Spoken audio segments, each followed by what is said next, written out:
even alive. He joined up with McKinley Phillips when he started practice before McKinley became a judge. And I was for Travelers Insurance at that time. And they represented Travelers, defending Travelers. Yeah. And McKinley resigned. Bill went into that insurance defense business. Right. And he did that for A long seemingly time. ever, yeah. A long time, I'm going to repeat some questions, and you're going to be bored by this whole thing, but No, I talked to my sister since, and you got some information. so she's got some more things to tell me. Honestly, she keeps calling me. Is that right? Great. And my father built a house out in Fairmont Avenue. It was known as Lakewood Road in those days. He built it in 1927. As far as they plowed was the top of the hill past our house, Mhm. where the nursing home is now. Right. You know, and so he was as far out in the country as he could get. And of course, Jackson was a neighbor. And I told you Jackson had a barn and horses and pasture and so on, and loved horses. And this was a little problem for my sister June, who used to get in sometimes at 4 or 5 o'clock in the morning. And Jackson every morning went riding his horses at dawn. Okay. And she tried very hard to avoid it. The boyfriend to let her off the block from the house. She tried to sneak into the house. Here was Jackson. Good morning, June. And of course, she was trying to avoid him, you know. The barn was struck by lightning finally and burned up. And my brothers ran over and tried to help get the horses out. And Jackson had 2 kids, Bill and Mary, who were older than I and just a little bit younger than June. Bill used to call June all the time to go out ringing doorbells. You know how that works? Yeah, yeah. And the Cotters lived across the street from us, 4 ladies, and they were always giving us a hard time. Kidding, you know, very friendly, but always. And they were a natural target. So when Bill would call June and say, okay, and they'd go and start on Cotter. You ring the doorbell, and they come to the door, you're hiding in the bushes. Then you sneak up and ring again, and now they're waiting right inside the door, you know? And as soon as you ring the bell, they open the door, and you have to get away quick. So, anyway, one time, Billy invited June to come over and meet the governor, who was going to stay overnight at their house. June was all excited and came home. Told my father she was going to meet the governor. He said I wouldn't cross the street to meet him. My father was a Rockford Republican, as a Dick Reedy, you know, he wouldn't walk across the street. But in 1932, when Roosevelt ran for president, June got a Hoover sign and put it on the front porch of Jackson's house. She said it set back from the road, and she had to sneak up there, and there's a great big window went all the way to the floor, you know, and she put the sign and got out of there. And on election night, when it was apparent that Roosevelt was winning by a landslide, Jackson came to our house and rang the bell and came in and asked for June. He was laughing, and he brought the Hoover sign back.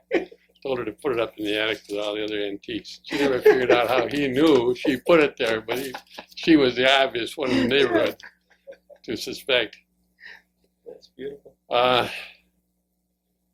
There was a proposal to annex Sumner and make it a part of Jamestown, West Ellicott. Of course, Ivy Squire was very much in favor of this, and the property owners along Lakewood Road were against it, and Jackson was their spokesman, and he debated as Ivy Squire and Sumner School on this, which was a very colorful debate. Old Ivy pounding his cane on the floor, and Jackson saying, "What's that, Ivy? I can't hear you, Ivy," you know, and making fun of him. One of the more colorful debates I think Jackson had, and the proposal, of course, was turned down. Jackson was a successful lawyer, you know, in Jamestown for many years. Yeah. Tried many cases up in Mayville. Was well known as a trial lawyer, very successful, and represented many of the businesses in Jamestown. When my father graduated from medical school in 1910, he looked at where he was going to locate in New York State. He looked at a city downstate about the same size, and General Electric had a big plant there. That was virtually the only industry. Jamestown at that time had 300 small factories, locally owned. And that's why he came here. Wow. You know, you must remember the furniture factories, the metal factories, automatic voting machine, modern Rockwell, of course, and the Blackstone, that'll. Blackstone, yeah, Crescent Tool, Hope's Windows, Dahlstrom's, Yeah. and what was the biggest one in town? Up there, had 4 plants in town, manufactured art metal. Art metal, absolutely. Yeah, and then, so anyway, that's why he came here. And How many kids were there? How many Goodell children? 6, I was 6. one of 6. Yeah. 1 of 6. And who are they? Well, my oldest was Fran. She married Bert Rappel. He was a Okay. doctor in Jamestown. And then Jim, he was a doctor in Jamestown. And then George was an accountant here. And then June, and then myself, and then Charles. So,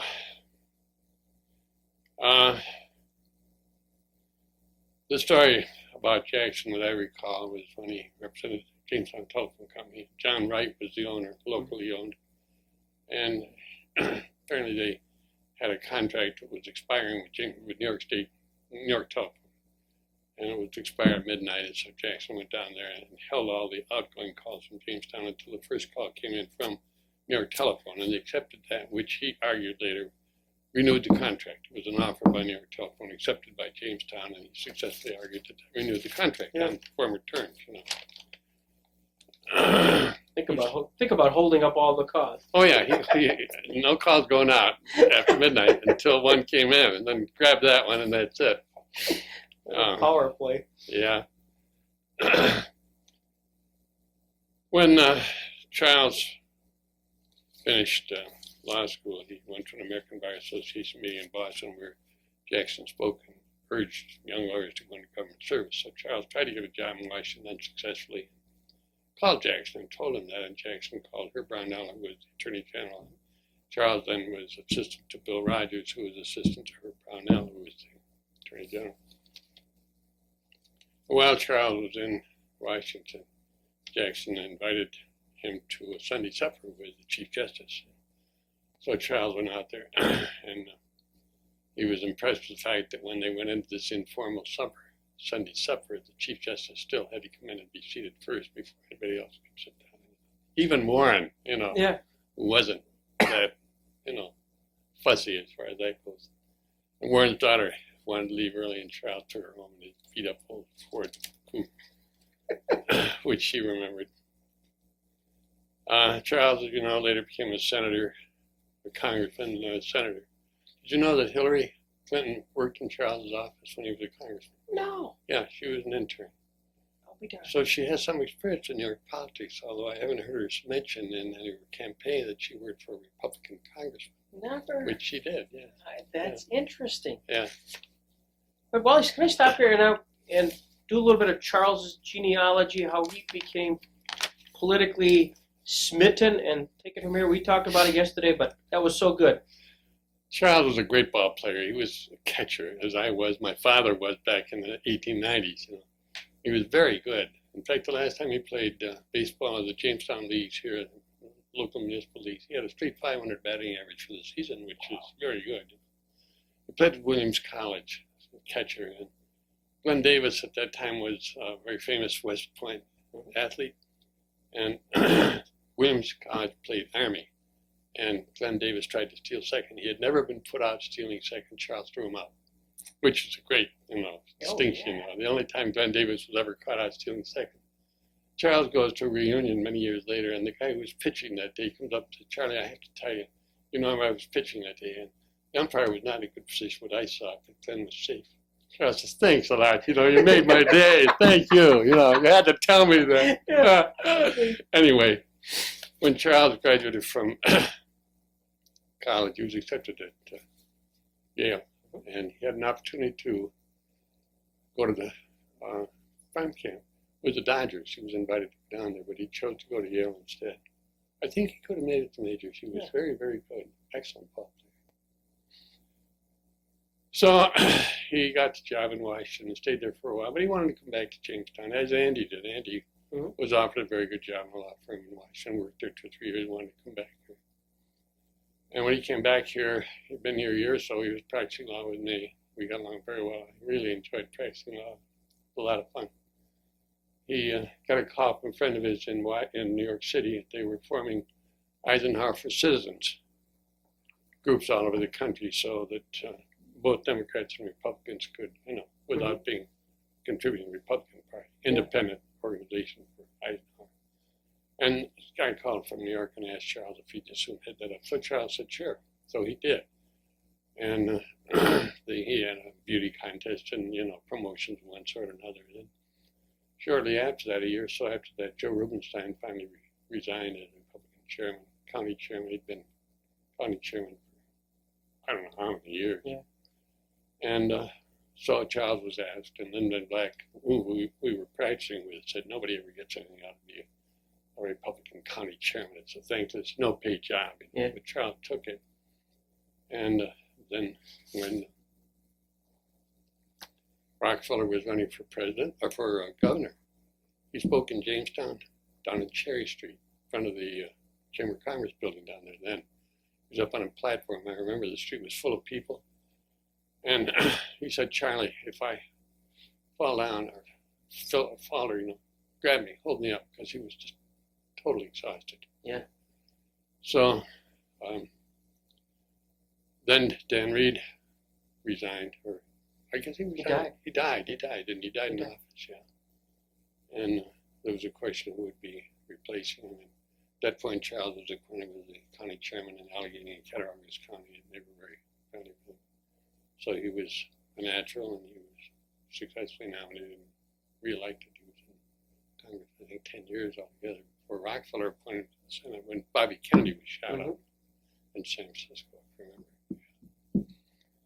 So, and I think we talked a little bit about his frustration by being appointed as Senate and then sort of being somewhat repudiated by the. Oh yeah, as a Republican congressman, he was known as being rather conservative. But when he went to the Senate, he was a liberal. Yeah. And had a lot of people in New York City, of course, were very fond of that position. And Nixon's vice president, Agnew, spoke one time and called Charles the Christine Jorgensen of the Republican Party. Christine Jorgensen, a guy who had a sex-change operation, become a female. And Christine Jorgensen Charles was a Christine Jorgensen of the Republican Party. Of course, Agnew himself had to resign. Anyway, Charles was very liberal, and you could see it coming. I remember in April, before the election that fall, I talked to Charles on the phone. I said, gee, say something good about the police. Say something, try to find something.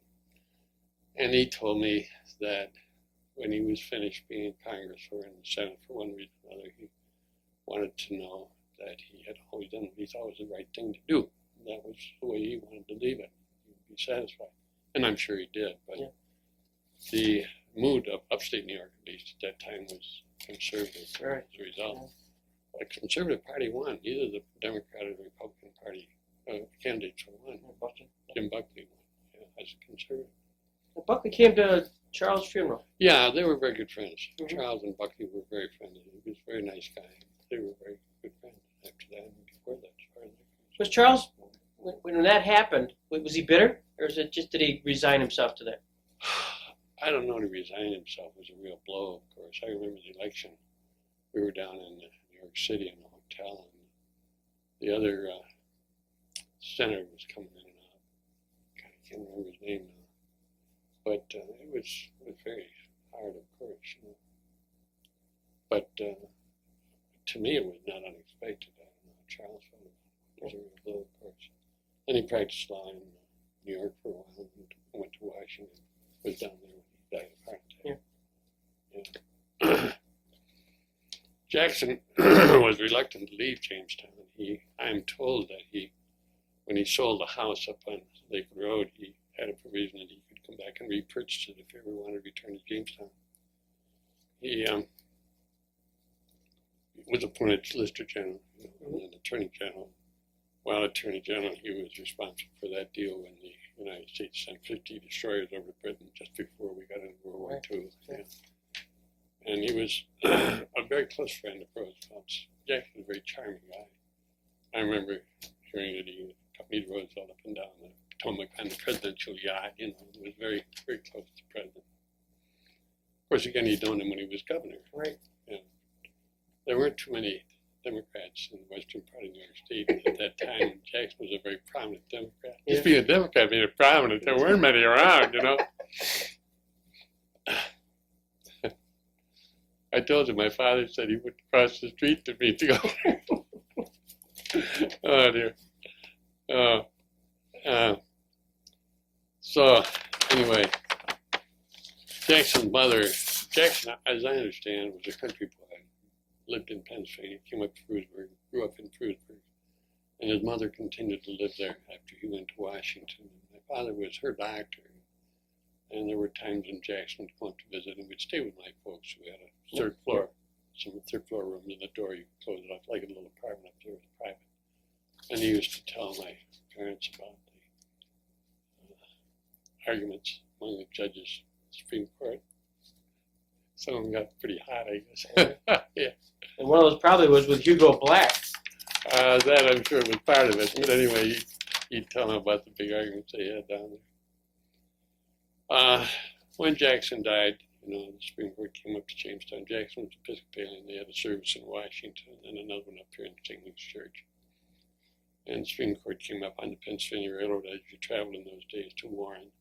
And then Chuck Price, president of the Bar Association, escorted them to Jamestown for the funeral. And the Supreme Court were the honorary bearers at the funeral. And then they got a bunch of us young guys to actually carry the casket. So I was one of the actual bearers.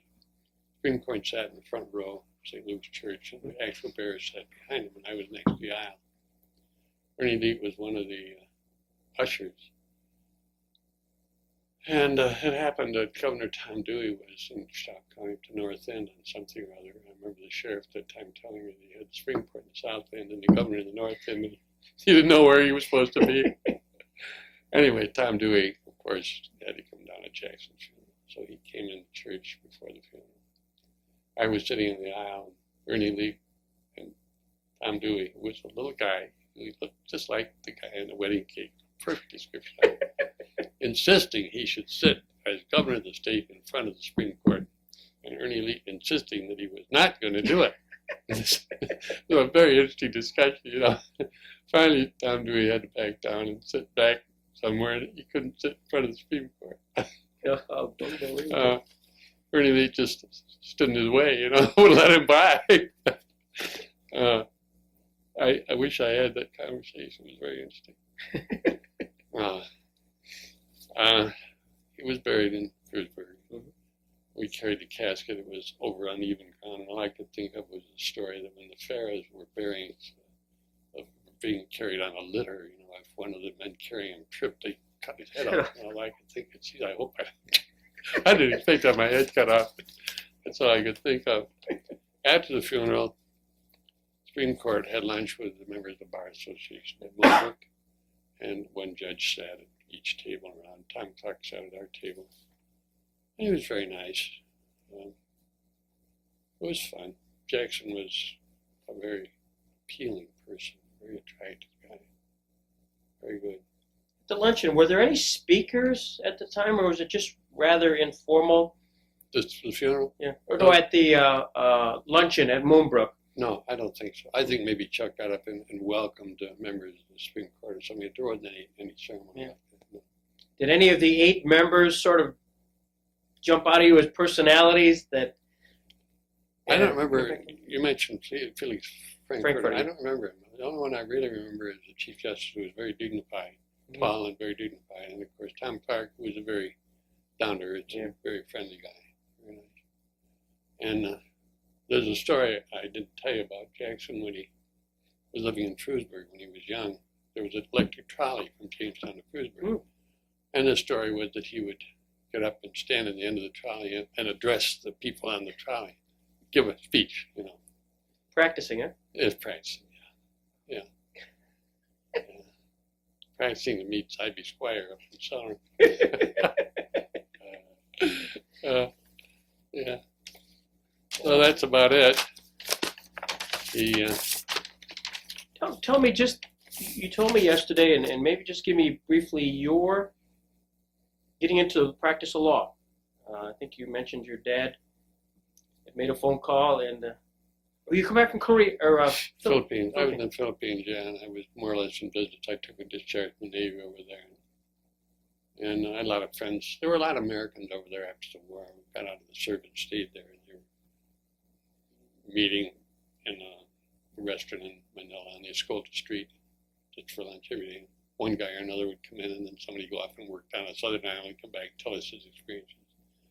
And when I left, I worked my way back in a freighter, and just before I left, I happened to stop in a store, and I saw an old beat-up law book, and I bought it, and I read it on the way back, and it impressed me because all my friends who were trying to work in different businesses, and yet there were rules, there were laws, and we weren't really accustomed to them. We weren't aware of them. We weren't familiar with them.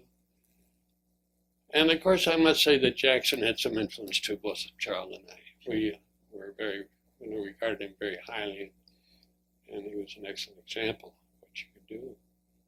And not that we wanted to be on the Supreme Court, but we had a very high opinion of lawyers. Sure. Knowing Jackson, Ernie Lee was in with Jackson at that time too. He was a good friend. So when I got back, I got back in the summer, and I applied to go to the University of Buffalo. My father was a medical graduate there in 1910, and it was too late to get in, so my father called the Dean Emeritus of the medical school, came down from his summer place in Cattaraugus County and visited the Dean of the Law School. And the Dean of the Law School called my father and said, the mountain is coming to Mahomet, there's no way I can turn him down, send your boy up here. So I came up with a week's worth of socks and underwear and clothes, not knowing whether I'd stay or not, and finished up there. So that's how I got into law school. I was the first lawyer in the family, then Charles got into it, and then two of his kids and two of my kids. So altogether there were 6 of us. Yeah. And you came back here and practiced with? Lynn Van Black. Came back, worked for Travelers, claimant just a couple of years, then went in with Lynn, who was much older than I. And I think I mentioned the other day that I didn't get along too well with Lee Ottaway. And apparently that traced back to a divorce where Lynn and Bob Jackson were involved on one side and Ottaway on the other when he was practicing law back in the early 20s. Oh, we darn. And involved somebody in the Hall family, and, who was a client of Lynn's when I came in. Right. And apparently there was some animosity there. The Ottaway, because I went in with Lynn and Black. Every time I had a motion for the Ottaway, no matter what it was, I couldn't believe what happened to me. A routine motion was adjourned for 6 weeks, or a motion of some other kind, I'd lose when there was, an open shot. There was no reason for it. I guess he held it against me. That goes back to Bob Jackson too. Yeah. Yeah. Then with Lynn, the firm expanded? Did it? Well, Alan Key came in with us, Mm-hmm. and then when Charles came, he came in with us too. Yeah. And then Alan and Lynn went off, and Charles left, and they went off. And Art Bailey came in with them at one point, and then I was by myself. Yeah. What's the John Goodell highlight? If you look back at your law career and you say, this is the one I remember. I think the case I had on constructive trust, a farmer north of town who was a very nice guy and a successful farmer and a hard worker, but not too well educated, not too intelligent really. Had a school teacher wife who was very sharp, and she died. And a lady up the street came down and helped him at the funeral and did everything for him and washed his clothes and cooked for him and so on. Sat on the porch and hold his hand. And he became somewhat enamored of her, and one day deeded half the farm to her.